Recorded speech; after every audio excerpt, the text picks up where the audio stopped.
What's going on, guys? Kaz Cray back with the New York Jets franchise. I know it's been a while since I did one of these videos, but we are back.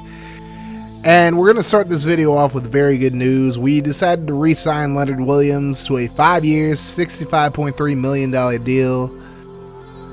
And it's really good to get him back on the team. But anyways, let's get into the scouting. We decided to look at some offensive linemen.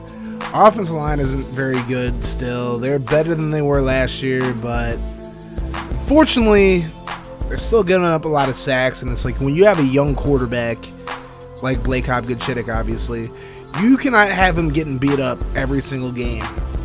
And for the most part, that's what happened against the Ravens and Patriots. And we started the season 0-2, partially because we still cannot protect the quarterback. So we're looking at all types of tackles. We're also looking at some linebackers as well. You see Patrick Mayer with an A- hit power and B+ block shedding and tackling. Definitely use him on my team in this new 4-3 look. We're also looking at Aaron Gregory, who's at B+ in tackling, hit power, and block shedding.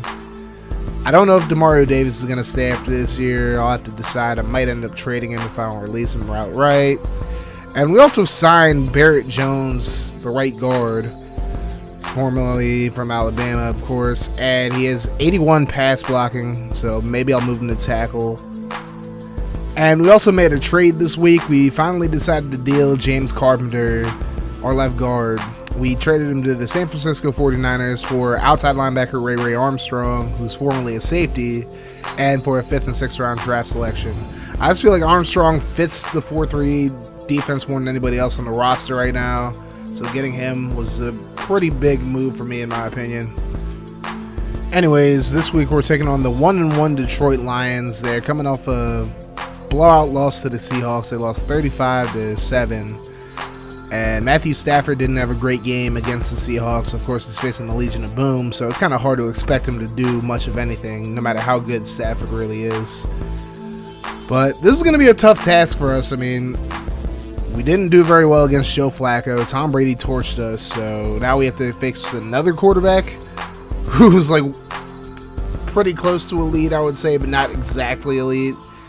And they have all these receivers as well: Golden Tate, Marvin Jones, Kenny Golladay, Eric Ebron, of course, as well. So this is going to test our secondary. We haven't really changed our secondary too much from last year. We have like the same 4 starters. So we're going to have to see how this secondary does against a high-octane Lions offense.